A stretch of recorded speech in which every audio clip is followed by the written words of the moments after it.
اعوذ باللہ من الشیطان الرجیم بسم اللہ الرحمن الرحیم والذین هم للزکاة فاعلون۔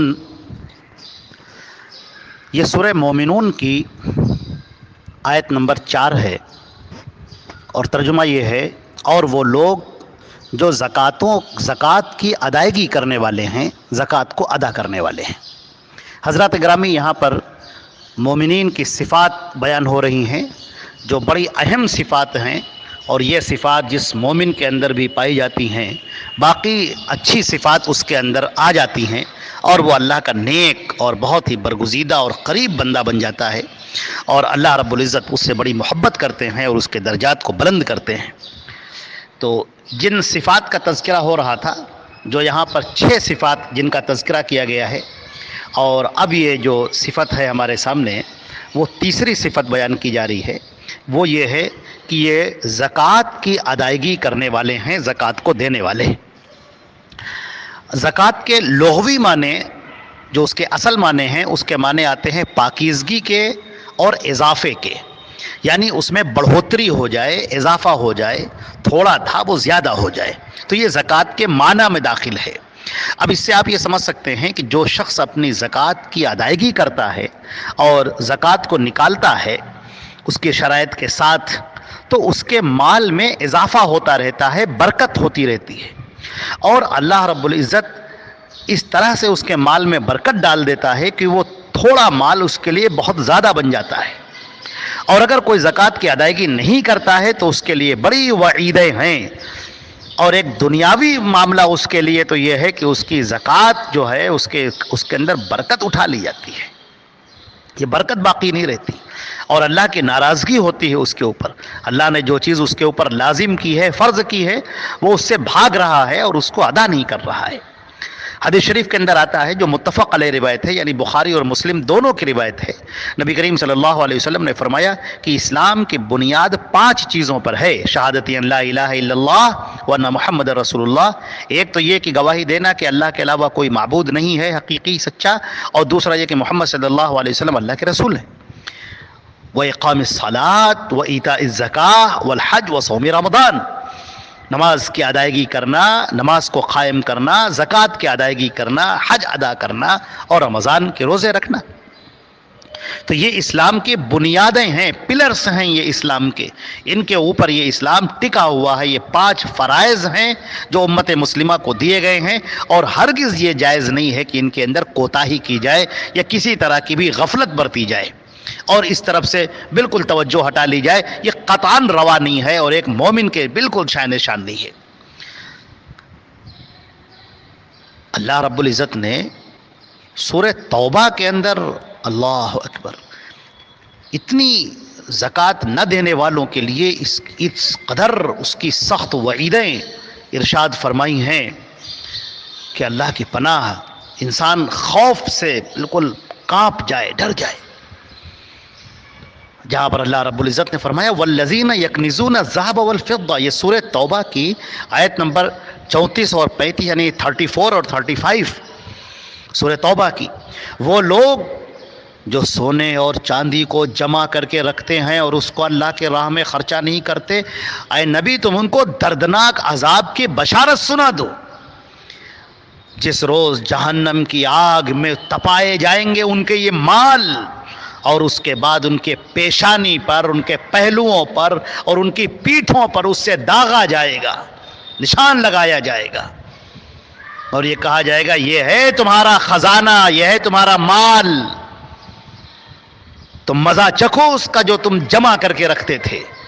اللہ کی پناہ، اللہ رب العزت نے کس قدر سخت وعید ارشاد فرمائی ہے، اللہ کی کس قدر ناراضگی ہے کہ یہ مال جو ہم جمع کر کے رکھ رہے ہیں اور زکوٰۃ ادا نہیں کر رہے ہیں، اس مال کو تپا کے بدن کے اوپر اس کو لگایا جائے گا اور بدن اس سے داغا جائے گا، اور کہا جائے گا کہ یہ ہے تیرا مال، دیکھ اس مال کو، اس سے بڑی محبت کرتا تھا اور اسی کی وجہ سے تو زکوٰۃ نہیں نکالتا تھا، روپیوں کا نکالنا، پیسوں کا نکالنا تیرے اوپر گراں گزرتا تھا، یہ تیرے لیے آج وبال بن رہا ہے اور مصیبت بن رہی ہے۔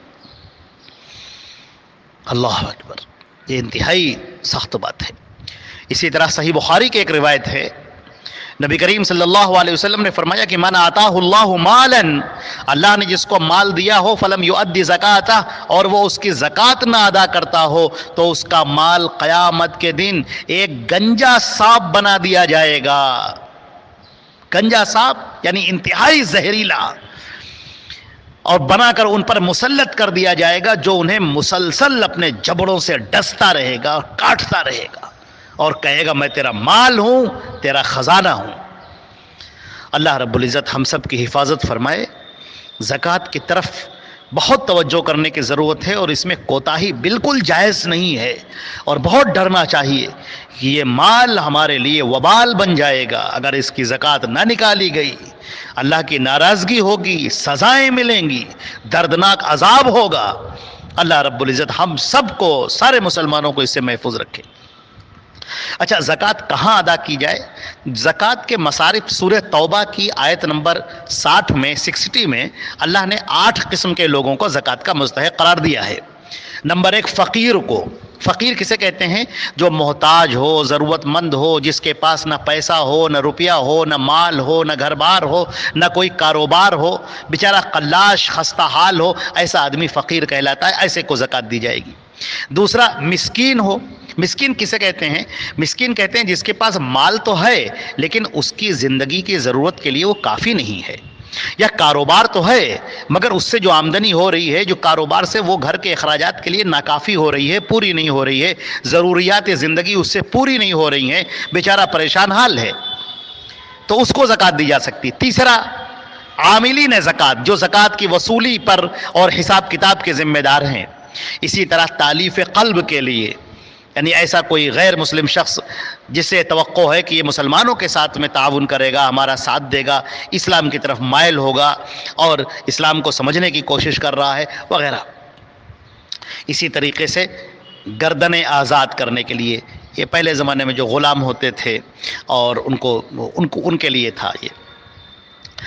ادائیگی قرض کے لیے، کوئی غریب ہے بیچارہ قرض میں ڈوبا ہوا ہے تو اس کے قرض کو ادا کیا جائے گا اس زکوٰۃ کے سے، کہ تاکہ وہ اپنے قرض کو ادا کر سکے اور زکوٰۃ کے بوجھ سے، قرض کے بوجھ سے وہ نجات پا جائے۔ تو قرض کے بوجھ سے نجات پانے کے لیے یہ اس کو ادائے قرض کے طور پر دیا جا سکتا ہے۔ اسی طرح فی سبیل اللہ، یعنی جہاد کی جو ضرورتیں ہیں اس میں اس کو صرف کیا جائے گا۔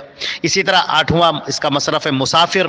اگر کوئی مسافر ہے، چاہے وہ مالدار ہی کیوں نہ ہو، اگر کوئی مسافر ہے بیچارہ پریشان حال ہو جائے، اب اس کے پاس زیادہ راہ نہیں رہ گیا اور پریشان حال ہے، تو اس کو یہ پیسہ دیا جائے گا تاکہ وہ اپنے گھر لوٹ سکے اور زیادہ راہ وغیرہ اختیار کر سکے۔ تو یہ 8 مصارف۔ اچھا، وہ لوگ جن کو زکوٰۃ نہیں دی جا سکتی ہے، نمبر 1، آل رسول۔ نبی کریم صلی اللہ علیہ وسلم کے جو اہل خانہ ہیں، خاندان والے ہیں، تو آل رسول کے لیے زکوٰۃ جائز نہیں ہے۔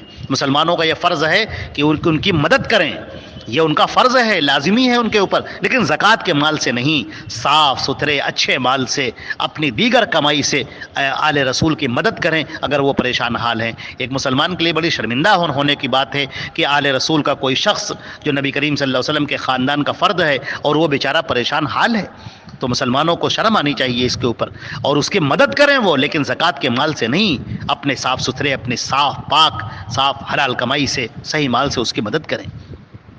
اسی طرح غیر مسلموں کو زکوٰۃ نہیں دی جائے گی۔ غیر مسلموں کے لیے دوسری چیزیں ہیں، صدقات ہیں، خیرات ہیں، اور دیگر جو ہے مدد کرنے کے ذریعے ہیں، تعاون ہے، وہ دوسرے طریقے سے کیا جائے گا، لیکن زکوٰۃ کا جو یہ مال ہے یہ غیر مسلموں کو نہیں دیا جائے گا۔ نمبر 3، مالدار شخص کو نہیں دیا جائے گا۔ اور چوتھی چیز یہ ہے کہ والدین کو، یعنی ماں باپ کو، یا اپنی اولاد کو، یا اپنی بیوی کو یہ زکوٰۃ نہیں دی جائے گی۔ اچھا، اب ہم دیکھتے ہیں کہ کن چیزوں پر زکوٰۃ فرض ہے۔ تو سونے پر زکوٰۃ فرض ہے۔ سونا، گولڈ، جس کا نصاب 7.5 تولہ سونا ہے، اگر 7.5 تولہ سونا تک وہ پہنچ رہا ہے اور 1 سال اس پر گزر چکا ہے تو اس پر زکوٰۃ دی جائے گی۔ چاندی ہے جس کا نصاب 52.5 تولہ چاندی ہے اور اس کے اوپر بھی سال گزرنا شرط ہے۔ اسی طرح صحیح قول کے مطابق جو زیر استعمال زیورات ہیں، جو عورتیں استعمال کرتی ہیں، زیورات جو ان کے زیر استعمال ہیں، اس کے اوپر بھی زکوٰۃ لازم ہے، یہ صحیح قول کے مطابق، اگرچہ اس میں اختلاف بھی ہے۔ اسی طرح مال تجارت پر جس کا نصاب 52.5 تولہ چاندی کے برابر ہے تو اس کے اوپر بھی زکوٰۃ دی جائے گی۔ اچھا، زکوٰۃ کتنی نکالی جائے گی؟ تو آپ یہ دیکھیں کہ زکوٰۃ 100 روپیے پر 2.5 روپے کے حساب سے نکالی جائے گی، یعنی اس مال کا اندازہ کر لیا جائے گا جتنا بھی بن رہا ہو، 1 لاکھ بنے 2 لاکھ جو بھی بنے، اور تو 100 روپے میں 2.5 روپے کے حساب سے یہ زکوٰۃ نکالی جائے گی۔ ہاں یہ شرط ہے کہ 1 سال گزر چکا ہو۔ اچھا، زکوٰۃ اس کے علاوہ زمین کی پیداوار کے اوپر بھی نکالی جاتی ہے، شہد کی پیداوار پر نکالی جاتی ہے، اسی طرح جانور جو ہیں، اونٹ ہے، گائے ہے، بکری ہیں، اس کے اوپر بھی زکوٰۃ ہے، لیکن ان سب کا نصاب الگ ہے۔ اس کے لیے علماء کرام سے معلوم کر لیا جائے اور ان سے معلوم کر کے نصاب کے مطابق زکوٰۃ جو ہے نکالی جائے، یہ جو ہے زیادہ بہتر ہے ہم لوگ کے لیے۔ تو اللہ رب العزت نے اس کے اندر بڑی فضائل بیان کیے ہیں، ان مومنین کی صفات بیان کی ہیں جو اللہ کے حکم کو مانتے ہوئے زکوٰۃ کی ادائیگی کرنے والے ہیں۔ اللہ رب العزت ہم کو اور آپ کو زکوٰۃ کی ادائیگی کرنے والا بنائے اور اس میں بالکل کوتاہی کرنے والا ہرگز نہ بنائے۔ یا اللہ اپنے فضل و کرم سے ہمارے تمام نیک اعمال کو قبول فرما۔ والسلام علیکم ورحمۃ اللہ وبرکاتہ۔